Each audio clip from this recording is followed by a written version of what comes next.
most entrepreneurs are like slightly neurodivergent. It's like a thing. There are so many easier ways to make money. Entrepreneurship is almost like a vanity business. If you want to make money, go get a CS degree or maybe whatever, and then go work for Fang, and you will be making well over $500,000, $600,000, $700,000 a year after like 2-3 years working there. You don't need entrepreneurship to make money. There's a certain kind of person that will deal with the shit for long enough period of time before they start to make a little bit of money. It's like scratching this like psychological itch. Like you need to build, you need to like own your own thing. If you're just in entrepreneurship for the money, you're gonna burn out way before you make it. This reframing of the world happens to me to I happen to the world is something that is universal across every successful entrepreneur. So much bad shit happens to entrepreneurs that you can't survive if you don't have them. You can achieve anything you want if you find a way to stay in the game long enough. I'm not telling you you're gonna be Joe Rogan, but you will have outsized commercial success. People are talking about building like a 9-figure, like, bro, you don't need to build a 9-figure business. You don't need to build an 8-figure business. You can have a high margin,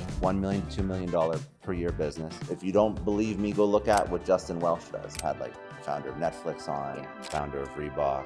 This week, I'm gonna sit down with Ryan Serhant. Welcome to Stacked, the show that helps you become your own best asset. Because in case you missed it, you're allowed to have a high vibe and a high net worth. Welcome back to Stacked, the show that helps you become your own best asset. Today, we're pulling back the curtain with Scott Clary, host of Success Story Podcast, and a veteran operator in sales and growth. We're going to get real about power dynamics, what actually moves the numbers, and how decisions get made. We are going to talk about small, repeatable plays that change outcomes without burnout, plus the business behind the modern creator operator and how content becomes a company.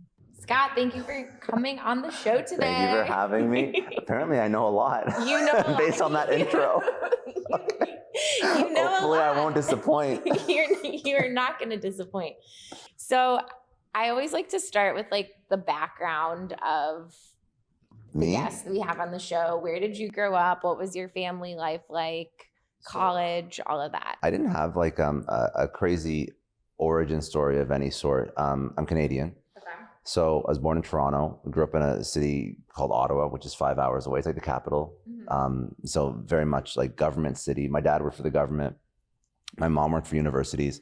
I think the most interesting piece about my origin story is how I didn't come from an entrepreneurial environment at all. So I think there's a few things that lead to someone being entrepreneurial and sort of taking more risk in their life.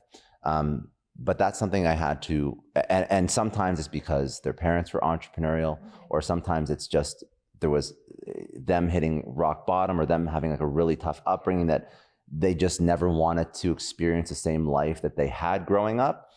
That was not me at all. In fact, I was kind of raised to be, W-2, 9 to 5, very safe. And I think what allowed me to sort of break out of the mold that my parents had set up for me and my brother was just exposure to the right people, exposure to people that were entrepreneurial, that I was very fortunate that people invested their time and energy and resources as I went through my career, sort of teaching me things.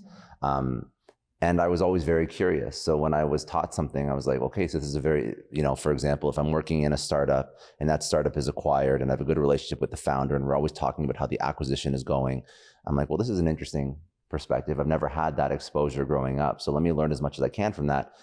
And I find that if you follow your curiosity enough, this is what has led me to who I am today, just following my curiosity and trying new things. And now I look at my life and it's a complete 180 of the type of life that my parents had, which was a very traditional 9 to 5. Dad worked for the government, mom worked for universities. Like these are about as safe careers as you can possibly get. But yeah, that's sort of where I came from, and that's how I ended up in Miami, from podcasting and creating content for a living. Yeah. So what were you doing before podcasting? So a variety of different things. I started my career in sales with big tech. So I was working for a telecom company in Canada. And then I moved into more sales and marketing roles. And then I was leading sales and marketing at a smaller tech company that was acquired. Before that, I've also tried to do a variety of different things myself. I've tried to build a consulting firm. It didn't work.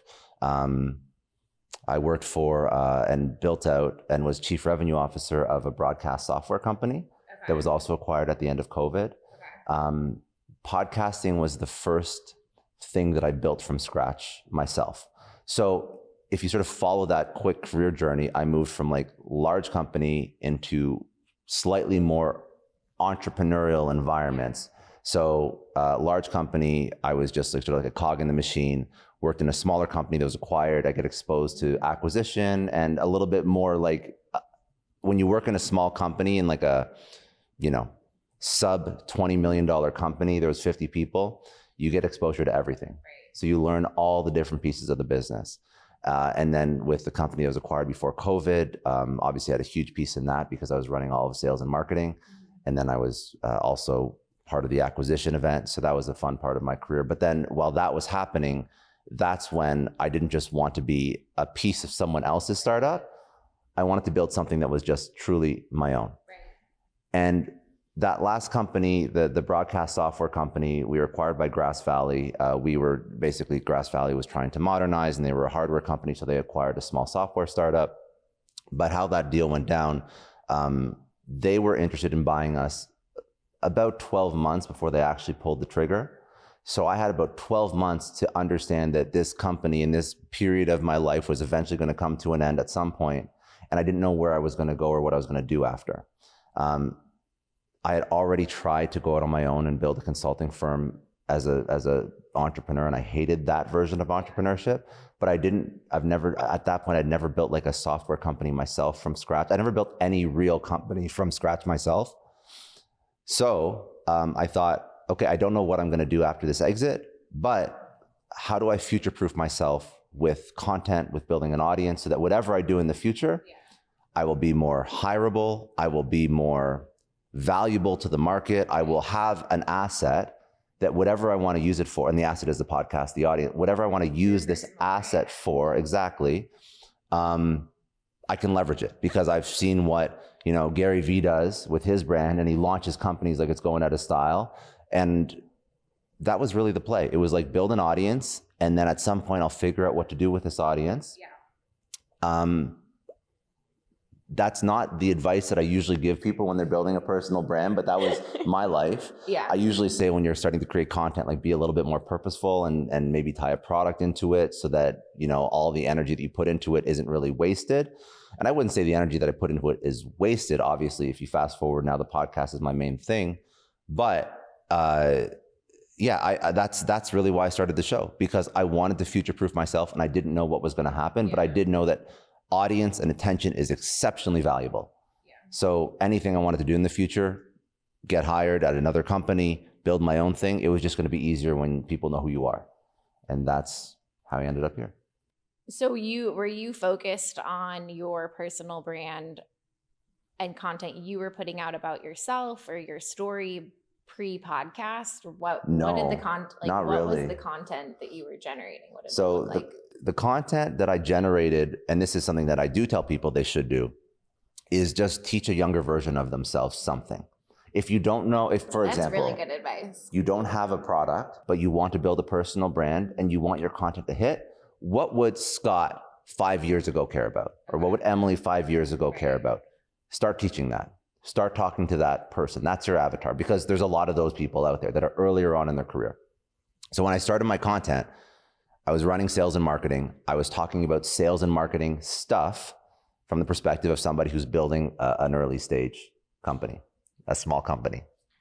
And that was the content I leaned into. And I started, super nerdy, but I started on LinkedIn because that's where my audience was. And then I really realized that if you're going to build trust online, in my opinion, you shouldn't make it harder than it has to be. And I think that the easiest way to build trust online is through video content. Yeah. That's the highest trust building medium that you can create without like going and sitting down with somebody for a coffee. Like if you want to truly build trust online and ultimately build this parasocial relationship online where somebody consumes your content and they feel like they know you, I think you have to do video. Right. So that was sort of the thought process that led to, okay, I'm writing stuff on LinkedIn that's sales, marketing, entrepreneurship. But how do I sort of expedite this? How do I fast track trust building and audience building online? Let me lean into video. Okay, what does that look like? Well, there's a million different ways you can do video. You can do talking head videos on YouTube. You can do, dancing on TikTok. You can do, Reels, Snapchat Spotlight. And I've probably tried everything. Right. I just enjoy podcasting the most. Right.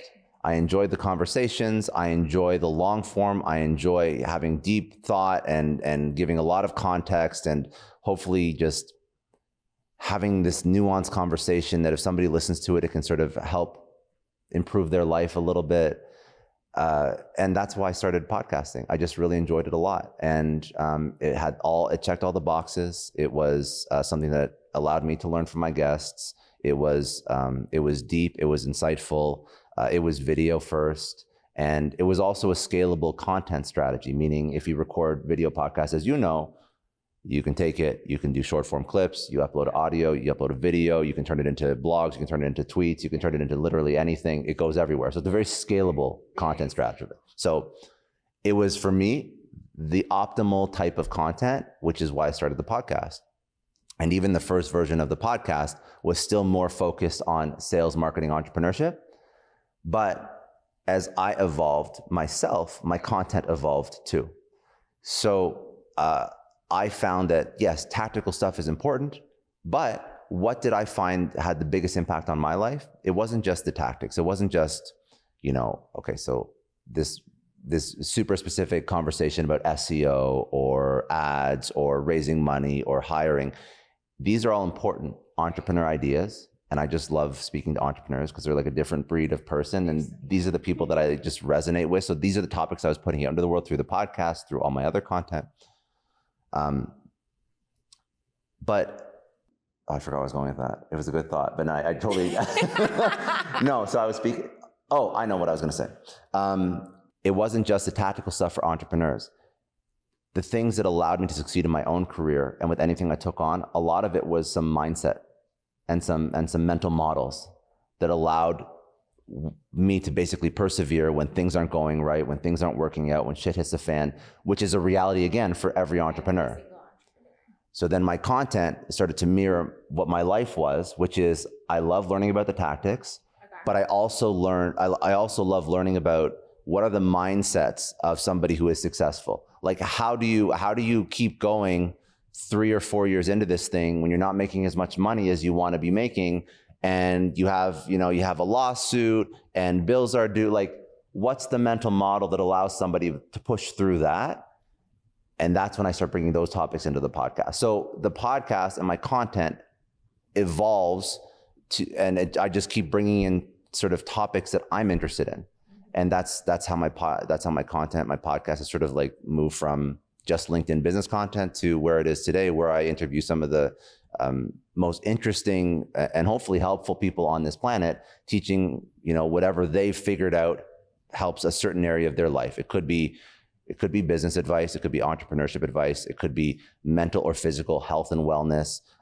It could be cognitive performance. Sometimes we speak about like relationships that high performers have to deal with their family, with their peers. Sometimes we even, not often, but sometimes we talk about like the spiritual component.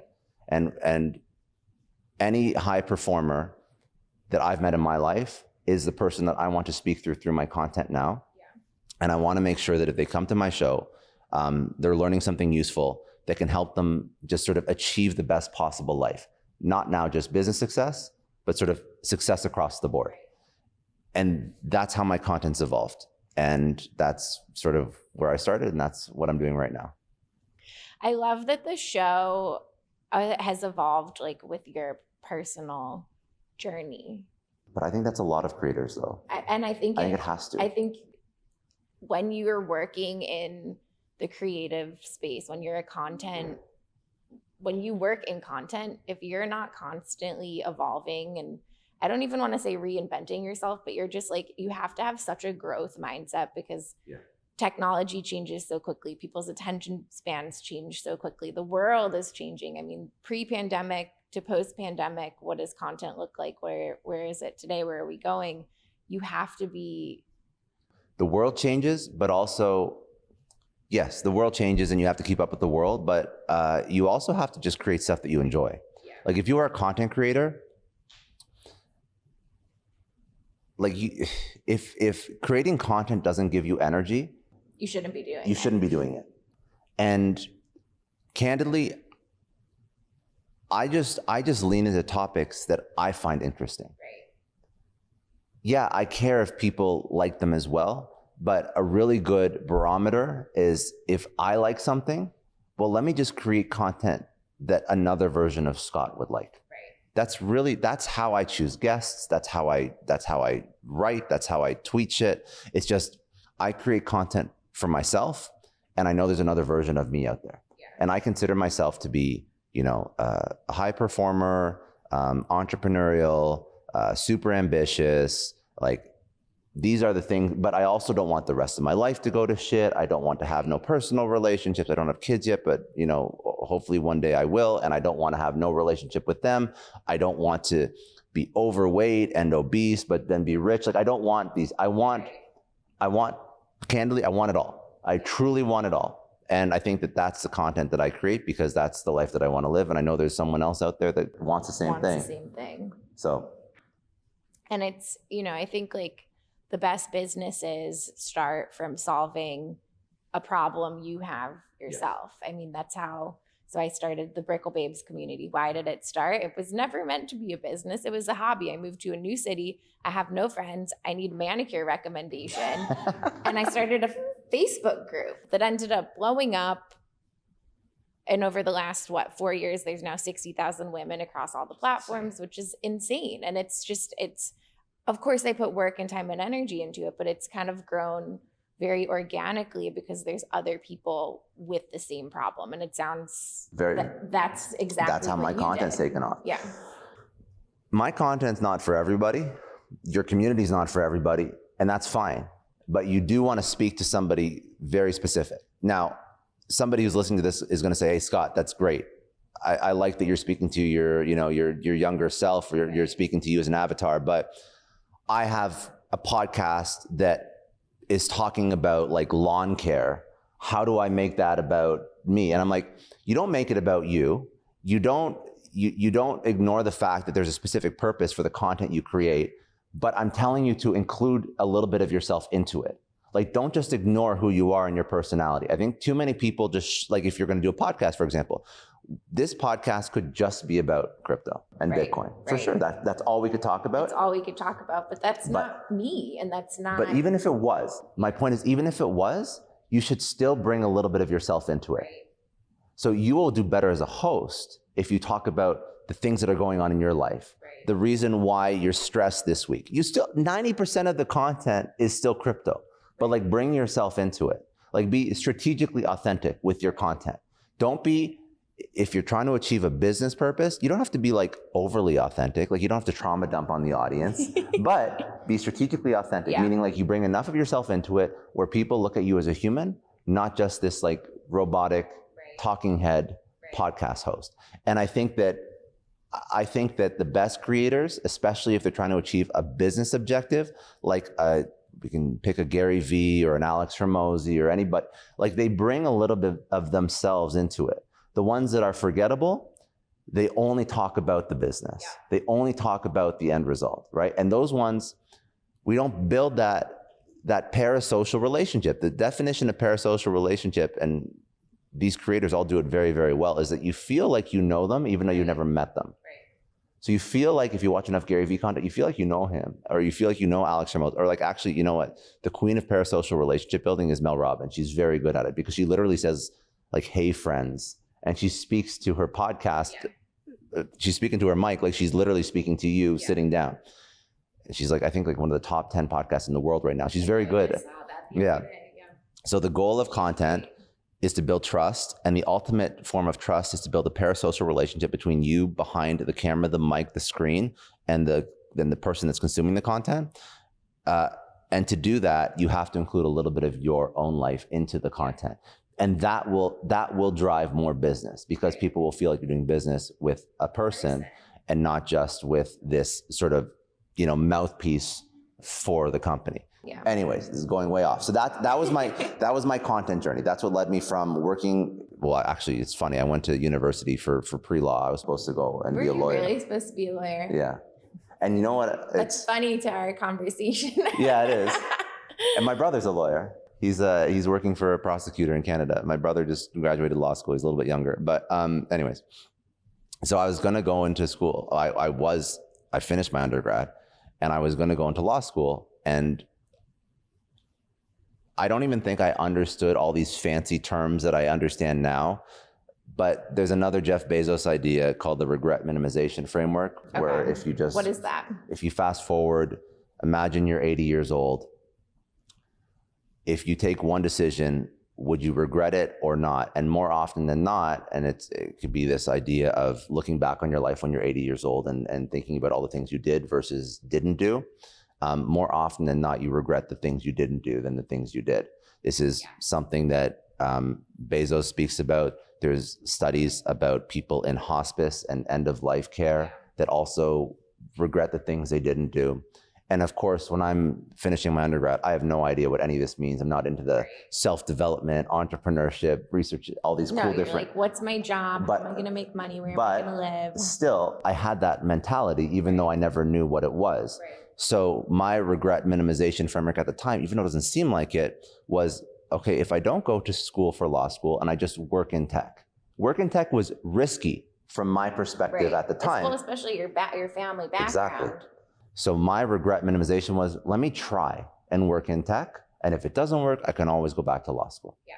Like I just don't like, cause to me, tech was like so sexy. It was like so cool to work at. And it wasn't even like a sexy tech company. It was like a huge telecom company, which is like tech, but not. Yeah. It's like not like Google. This was in Canada? Yeah. Okay. Yeah. It was like it's Bell Canada. It was like a Verizon or AT&T of Canada, basically. It's like not sexy tech, but it's like not government. It's not government, and your parents work for the government and you secure jobs. So this is like a totally out of left field. Totally out of left field, but I'm like, cool, let's do it. Let's try it. If it doesn't work, like, F it, like, fuck it. Like, I don't care. Like, I'll go back to... Were your parents supportive of this? They've always been supportive. They always have. Now, they've always been supportive.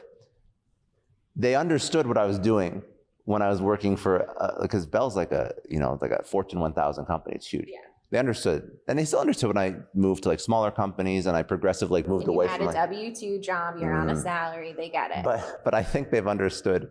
I'm joking, but like they've probably been more stressed out as I've moved more towards like my own thing and less away and farther away from. I can so relate to this. So they're always supportive. And now they understand what I do for a living. But if you talk to them, like when I first started when I started the podcast, keep in mind, so working as CRO, company's going to be acquired, starting a podcast, and they're like, oh, that's so cool. Company's going to be acquired. Like, what are you going to do next? I'm like, oh, I'm just podcasting now. And they're like, what the fuck? How are you going to make money? 100%. And I never really worried about that because I'm like, okay, so I've never been on the street. I'm not worried about that. I've always been pretty good at all the different core competencies that you need to build a business, like sales, marketing, hiring, delegation. Like a podcast and content is a product. Right.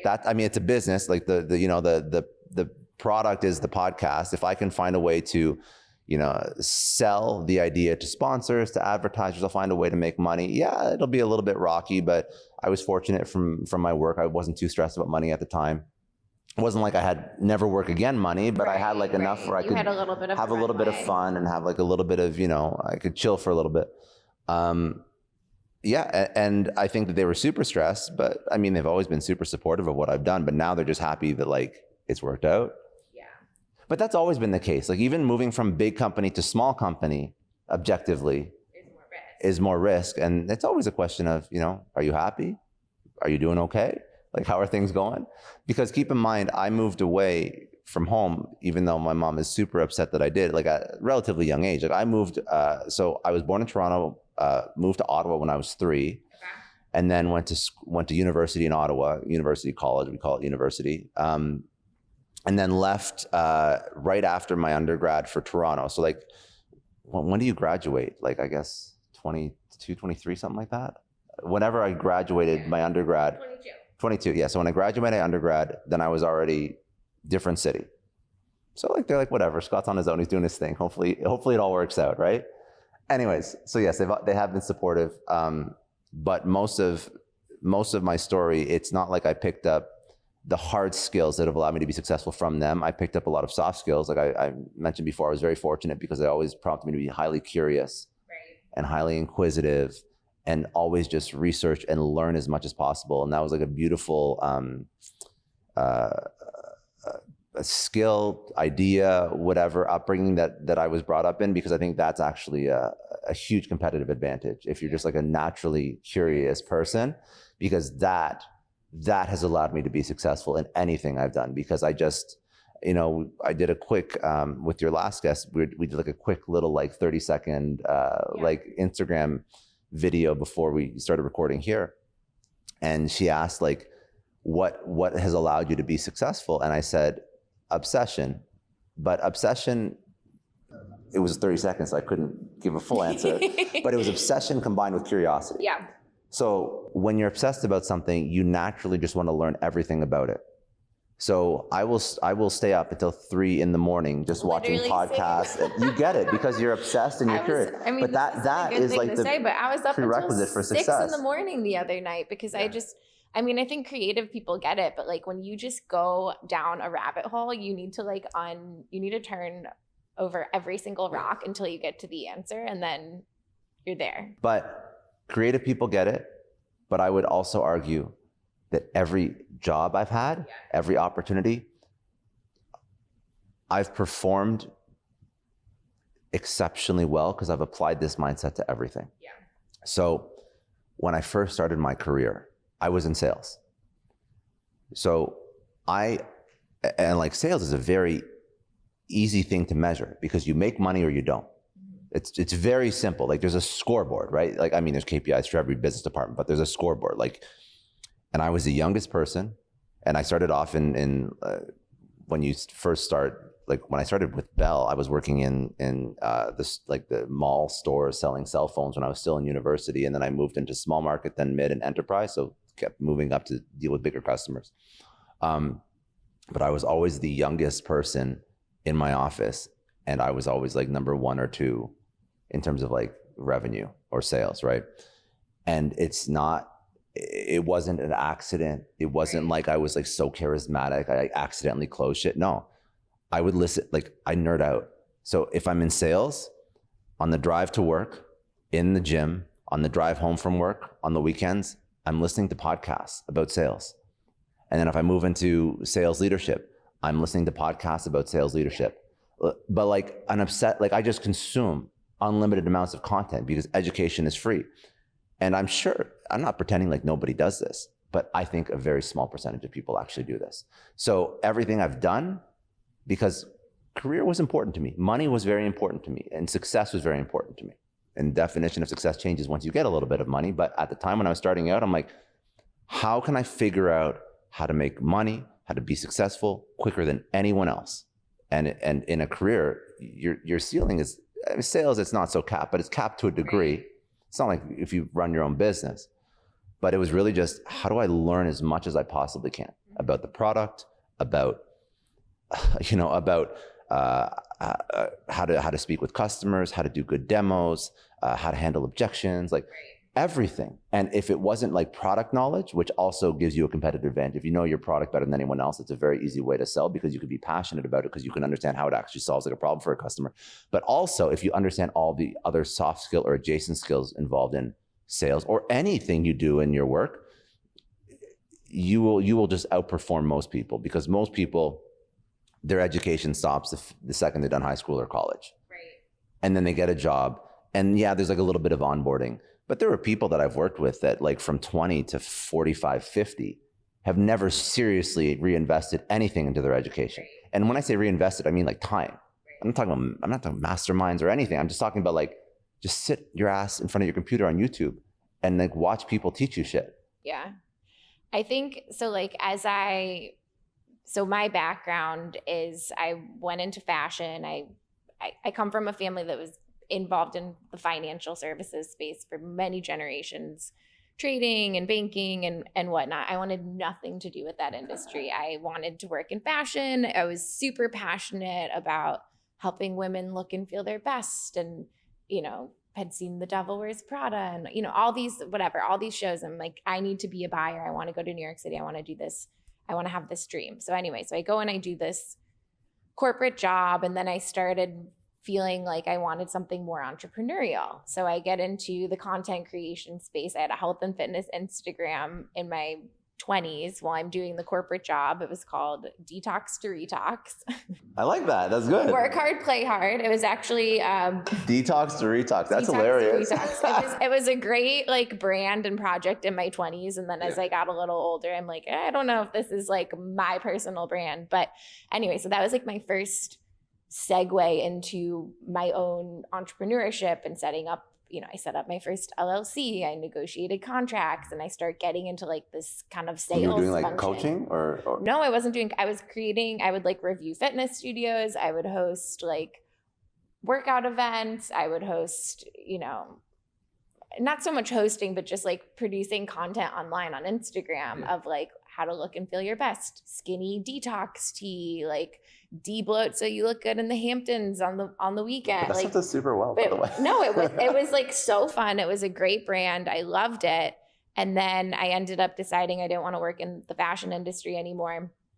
I wanted to make more money, to be totally transparent. Fashion is not a very lucrative industry, especially when you're starting, and especially if you're working for a department store.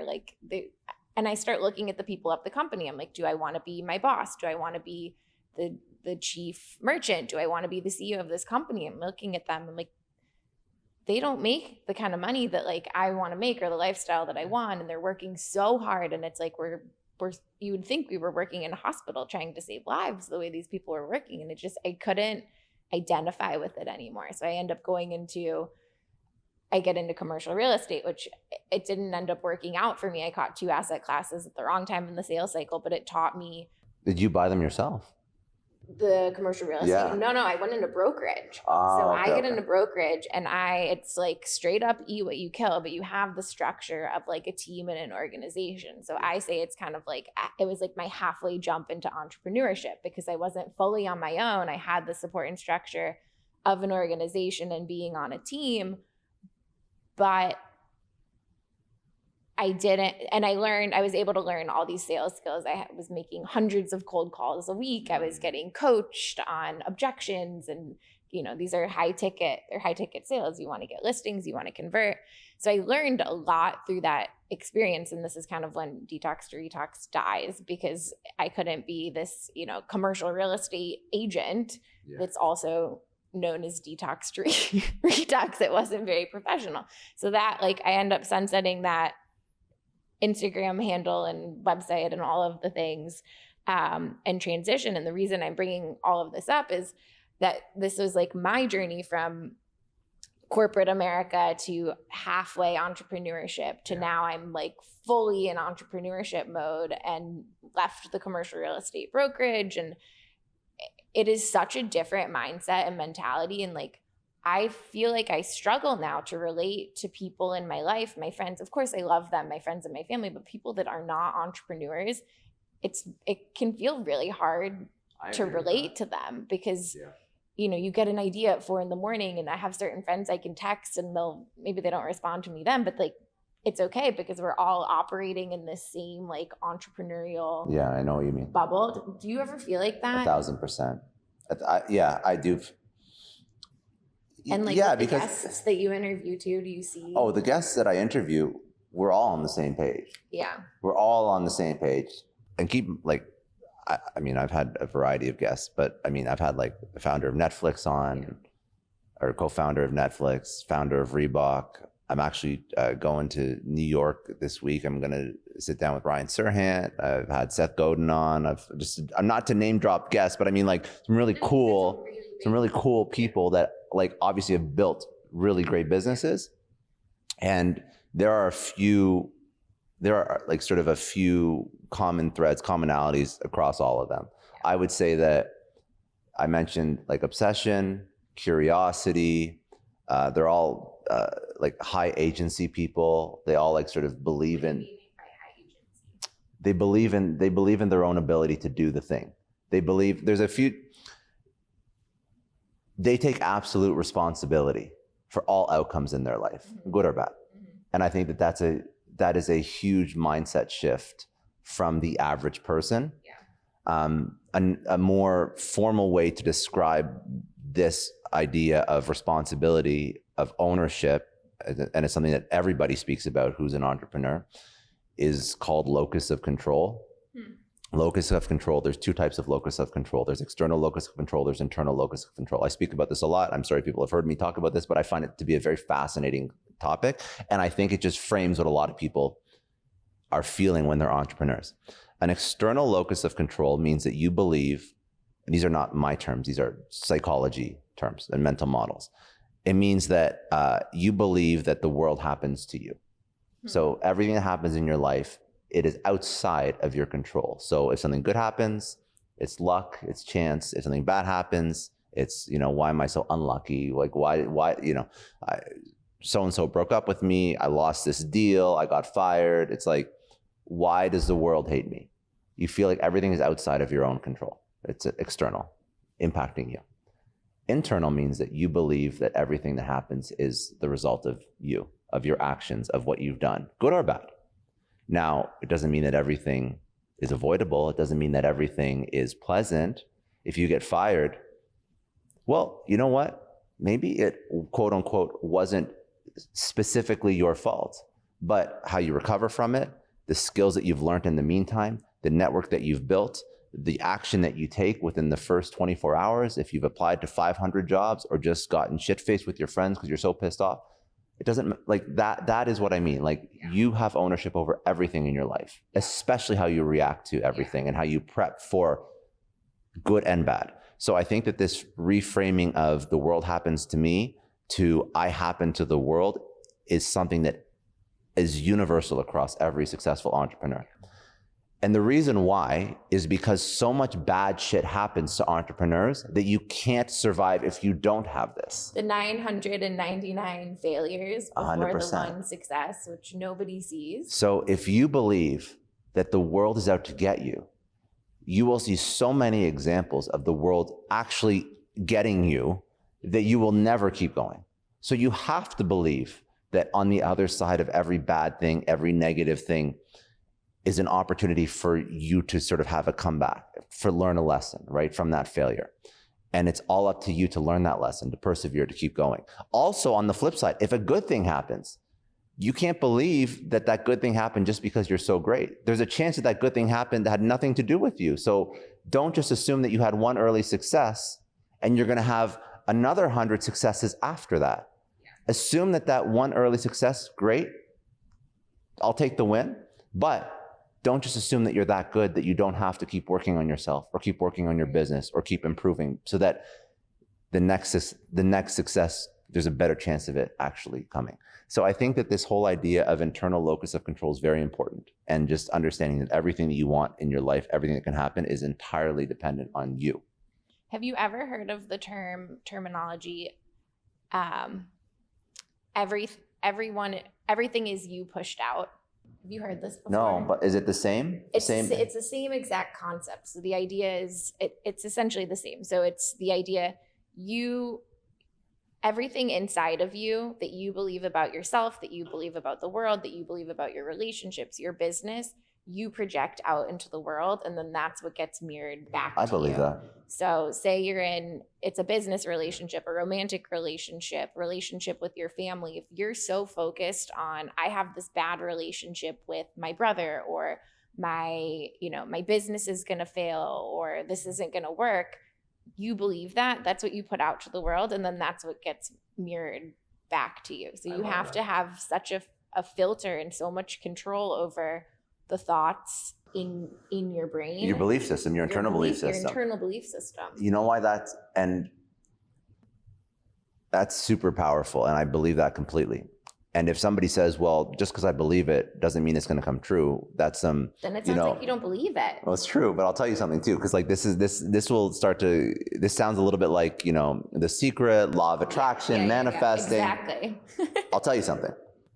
If you believe something to be true, it doesn't mean that you're going, say you're like, I need more money. Or whatever they do in like manifesting, like I'm wealthy. You say it like it's in present. I don't know the manifesting rule book, but I think that's kind of what you're supposed to do. It doesn't mean you're going to walk outside and see like $100 bill, even though some people will tell you that's what happens. That's not what I believe at all. What happens is you program yourself throughout the day to take action towards that thing. Right. Because if you believe it to be true, you will constantly be take action in a way that sort of validates your belief and reaffirms your belief. And life is just compounded action over time. If you believe you're going to have a successful relationship, all the action you're going to take is you're going to keep dating each other, you're going to show up for each other, you're going to be empathetic, you're going to be caring, you're going to be loving. Like, what does that lead to? A successful, happy relationship. Yeah. If you believe it's not a good relationship, you're going to self-sabotage. You're going to look elsewhere. You're not going to care about the other person. You're going to blame them for everything. You're going to actively ruin that relationship because you believe it's not going to be successful. So why would you if you don't believe it's going to be successful? Same with the business. Another idea that is a very, I think, powerful idea is that you can achieve anything you want if you find a way to stay in the game long enough. So if you find a way to podcast for the next 15 years, I'm not telling you you're going to be Joe Rogan, but you will have outsized commercial success from this podcast. Just because action compounded over time equals competency. Because you're a smart person, you're going to learn what works, what doesn't. You're going to keep refining, getting 1% better every single day. All these cliche but very true ideas. And over 10, 15 years, you'll be like, well, that's an insane amount of time. Is it? Is it if that works and it builds you a business that is going to make you more money than most W-2s will ever be able to pay you outside of like CEO salary for like Fortune 500 or maybe Fortune 1000, right? If you can make, and I think that if you figure out how to podcast for 10, 15 years, if you figure out a product to sell, if you have alignment between the audience of the podcast and the product you're selling, very easy over 10, 15 years to be pulling in over $1 million a year. Yeah. That is not an absurd amount of money when you are selling a product or service at a 90+% margin. And $1 million a year is more money than most people even know what to do with. Right. Like we're in Miami, so people pretend like that's a significant amount of money. You can travel anywhere. You can, hire a private chef. You can hire like help around the house. Like it gets you a pretty damn good lifestyle. So when people are talking about building like a 9-figure, like, bro, you don't need to build a 9-figure business. You don't need to build an 8-figure business. You can have a high margin, $1 million to $2 million per year business. And if you don't believe me, go look at what Justin Welsh does. Justin Welsh, I have like creators that I study as a creator, and I study all the different creators and what they do. He has like a 95% plus profit margin business, and he pulls in over $1 million a year just selling courses and stuff online. It's just him. And he lives a very good life. He's very happy. So the point is, if that leads to a great life, and you only have to figure it out once in your life to achieve that, then all of a sudden 10 to 15 years doesn't even seem that long, because you just have to figure it out once.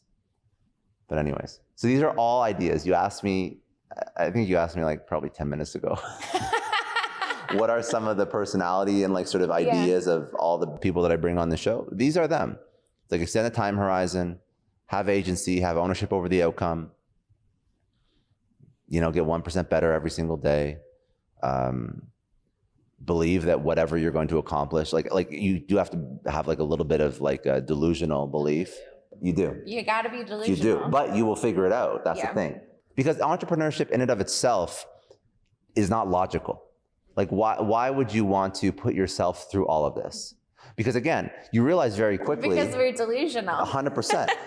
And actually, and we are a little masochistic. 100%. But most entrepreneurs are like slightly neurodivergent. It's like a thing. Is that a thing? Yes, it's actually a thing. Like, it's not normal to subject yourself to this, because most people become entrepreneurs because they think that that's a way to make money.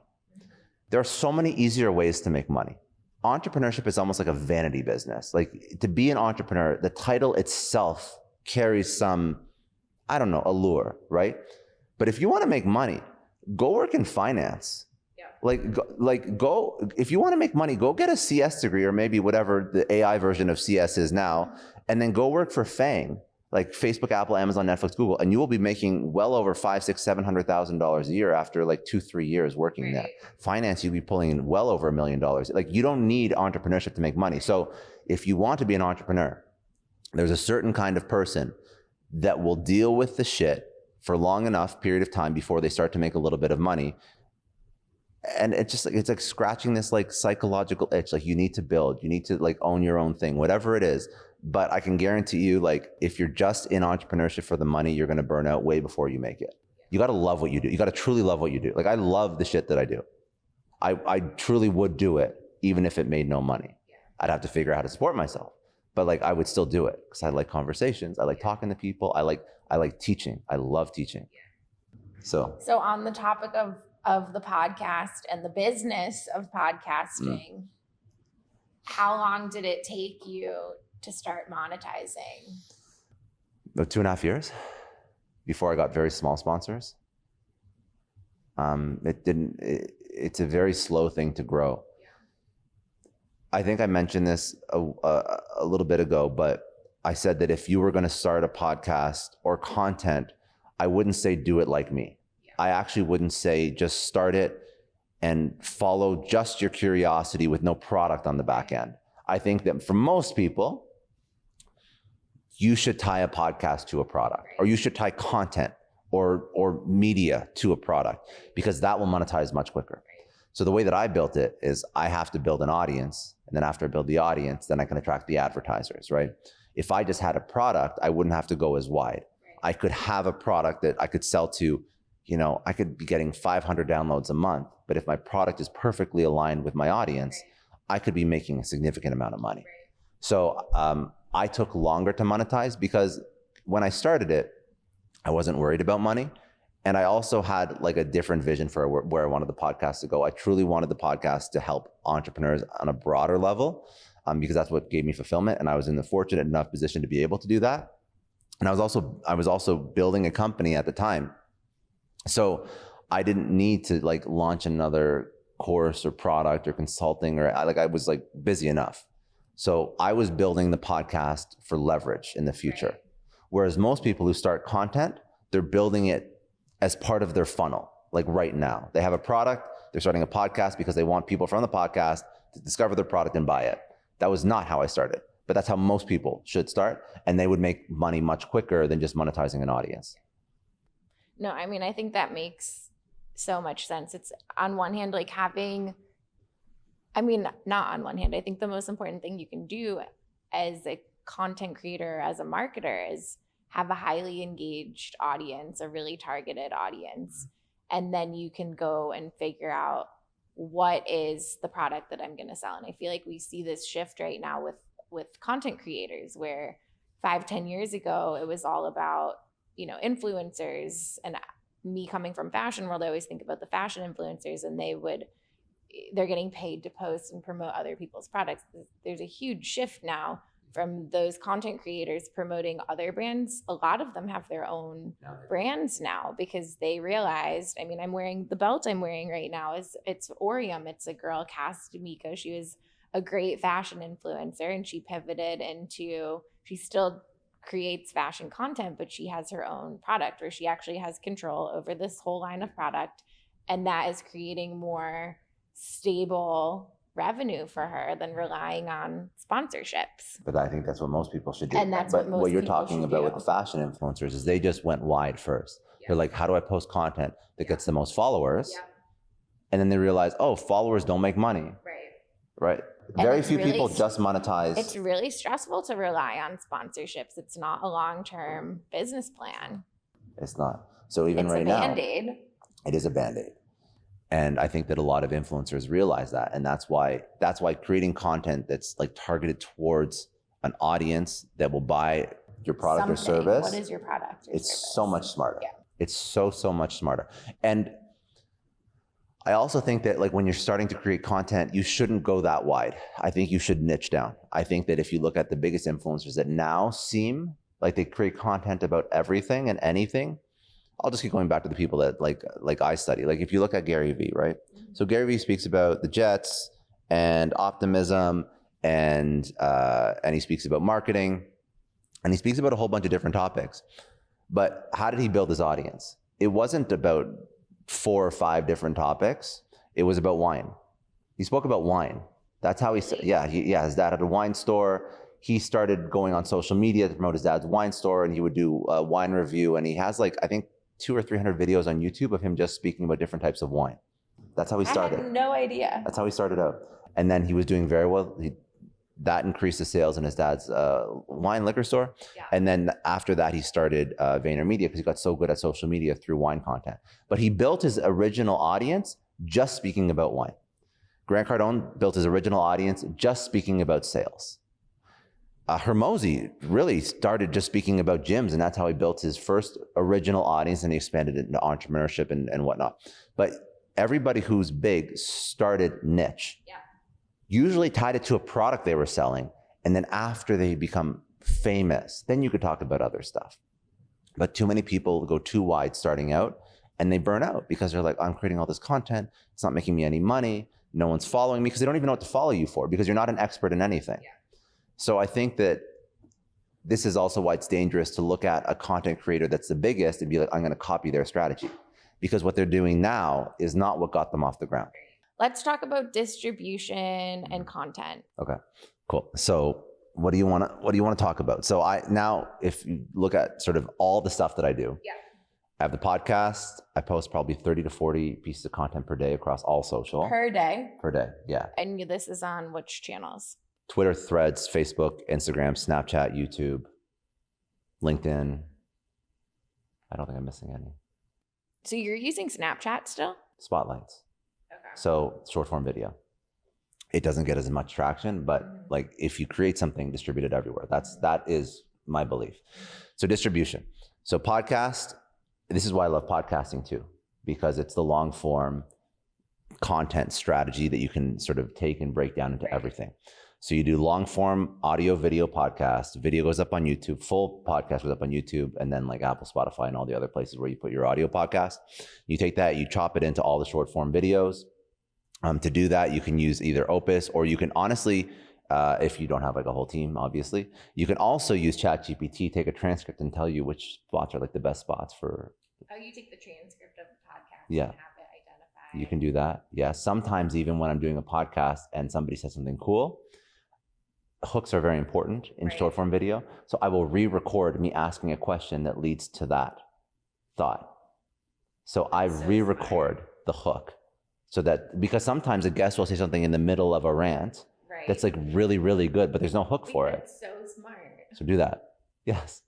And a good videographer, a good editor will be like, okay, from, this is 45 seconds of Scott saying this. You need to ask a hook question. Your team is doing this, helping you do this. Yes. It's going to be my team now too. Yes. Exactly. Amazing. What else? Okay, so short form video, that goes across TikTok, Instagram, YouTube Shorts, Snapchat Spotlights.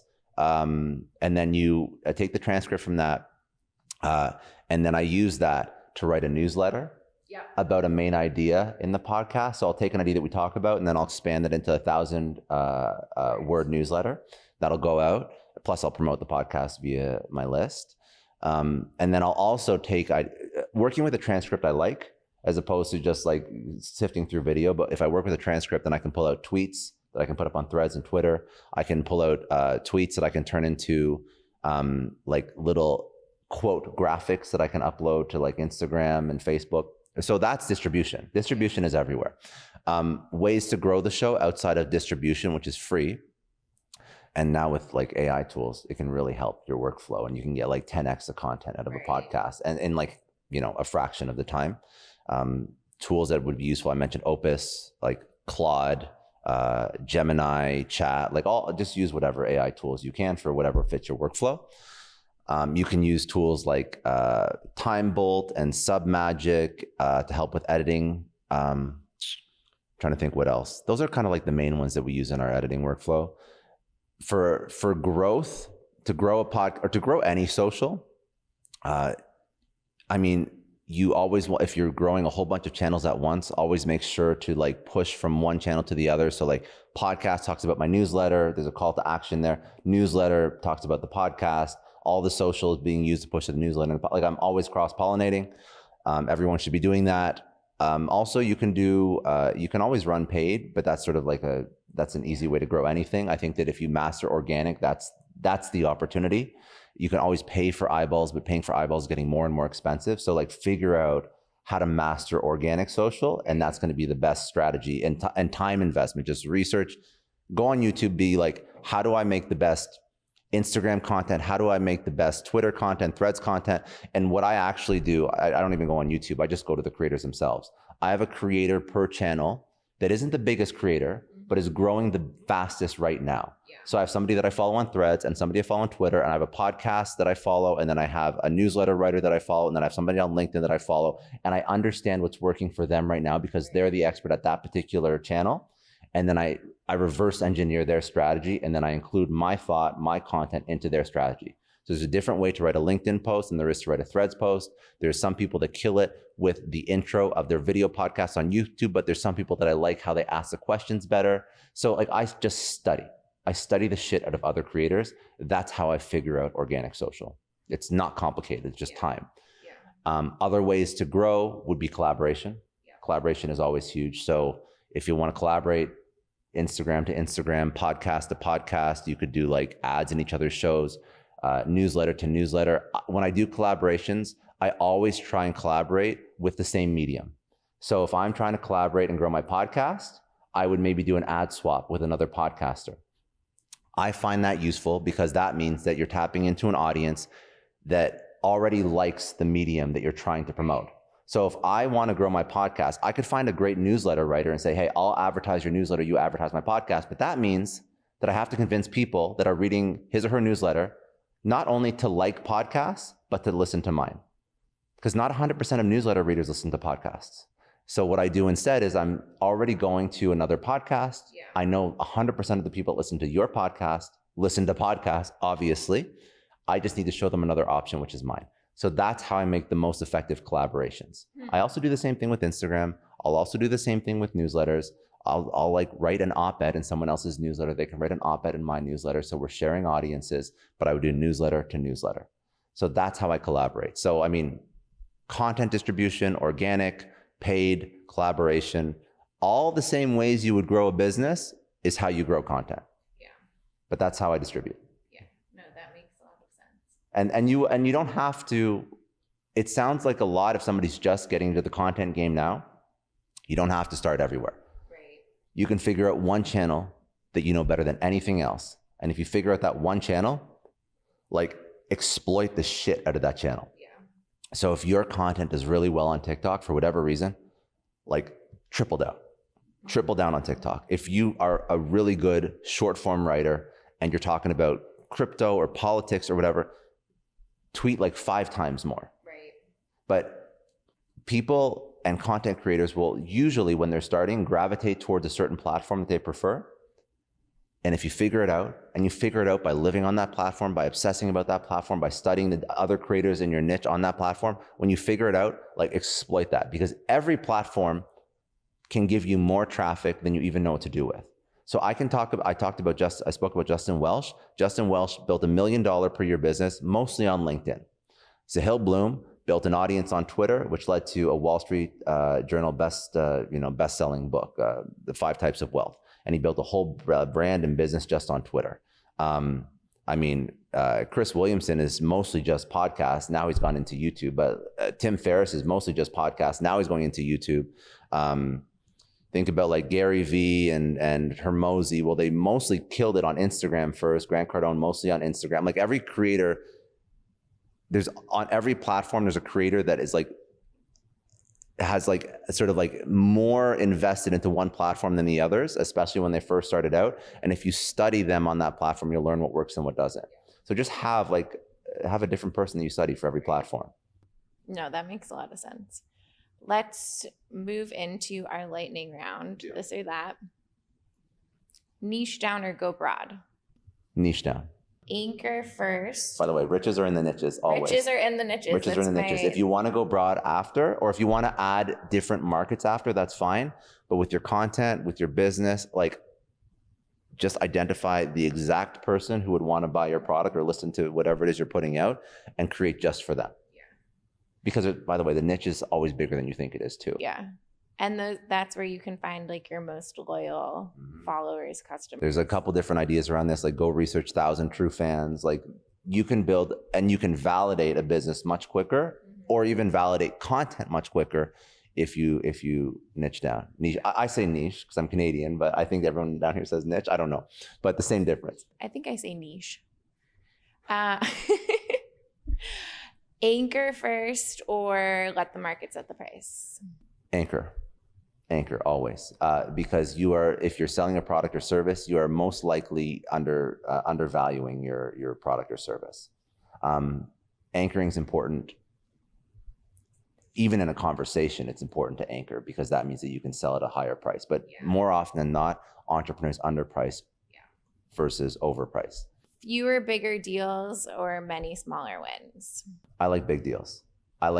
Big clients are less of a headache. I've always dealt with enterprise. Even the advertisers that I have now for the podcast, I mean, I've worked with HubSpot, Indeed, NetSuite, Huel for significant periods of time. These are big companies. I enjoy working with them. It's less headache. So I would say if possible, like move up market. Yeah. What's like the average length of a contract you do with like an advertiser? Well, HubSpot, I've worked with them for over 4 years now. Yeah. NetSuite and Indeed, I think 3 years. Huel, they just signed a year-long deal with us like 2 months ago. Now that's not the average, but those are the ones that I like working. Like, I mean, like if you're working with advertisers, you're going to have people that do like a month in podcasts, like a month buy, 2 month buy, try for a quarter. They like it or they don't. They do like a test buy. So the average actually, I would actually say is like much shorter, but the ones that you want to work with and really what you're gunning for is, okay, so how do I give them incredible results for the test so that they do want to sign up for a year? Like the year or multi-year is the goal. Newsletter first or social first? Whatever you enjoy. But that's the true answer, because if you hate writing, it doesn't matter. If you hate being on camera, it doesn't matter. You're not going to do it for long enough for it to become effective. So pick the one that you actually enjoy creating, because if you can enjoy it, you can stick with it for the long term and then you'll end up being successful at it. Consistency. That's it. But you can't be consistent about something you hate. Yeah. It's very hard. That is true. One hero platform or be everywhere? I would say one hero platform. I think it matters. I think it depends on which stage of content you're in, but I'm going to make the assumption that most people listening to this have not been creating content for 10 years. So one hero platform, why? Because it allows you to understand that platform better than anyone else and have outsized returns on that particular platform. And I think that if you early on spread yourself across all the platforms, I think it's very hard as a solopreneur, as somebody who doesn't have a team, to really get 5, 6, 7 different platforms. And if you don't get them and your attention is diversified across all these platforms, it means you're not really going to have a significant return on any of them. Meaning like the amount of time you put into creating the content versus how much reach, share, attention that content gets. Social media is highly competitive. It's extremely competitive. And to be competitive, you got to like focus and you got to study and you got to learn and you got to be better than everyone else. And the only way to do that is to be obsessed, just truly be obsessed. Right. And I think it's very hard for most people to be obsessed with like 7 things at once. So it's just, I'm just banking on the fact that if you spend all your time on just Twitter or just Instagram or just LinkedIn or just YouTube, you will probably figure it out quicker. And if you figure out organic social, that's the beauty of it. It's going to change your business and your life in ways you don't even understand. So that was really fun. Thank you for having me on. I agree. Thank you for the this or that. Where can everybody find you? Where can they listen to your podcast? Where can they find you on social? Sure. So podcast is called Success Story. You can find it anywhere you get your podcasts. My website is scottdclary.com. and all the socials at Scott D. Clary. I got the one handle across That's everything. amazing. You're So, lucky. Yeah, You're early to the game. Well, no, that's why I had to put the D in because Scott Clary was taken. So you had to be Scott D. Clary. So anywhere, Scott D. Clary, and if you like conversations like this is what I do too. This is what you do. Yeah. And he has a great newsletter. I get your newsletter. Thank I you. enjoy reading it. Thank you. It's inspo for me. Well, this was so fun. Likewise. Yeah, it was good. It was very good. That's a wrap on this episode of Stacked. If this one added value, share it with someone who's ready to level up their financial life. Subscribe so you never miss an episode. And if you're feeling generous, leave a rating and review. It helps us keep the show going and reach more people who are serious about becoming their own best asset. You can subscribe to our newsletter at www.stackedassets.co for weekly intel on Bitcoin markets, business, and living well. Follow along on socials at Stacked Assets or my personal at Emily Dempsey for more on Bitcoin business and building the life you actually want. I'll see you next week. Stay stacked.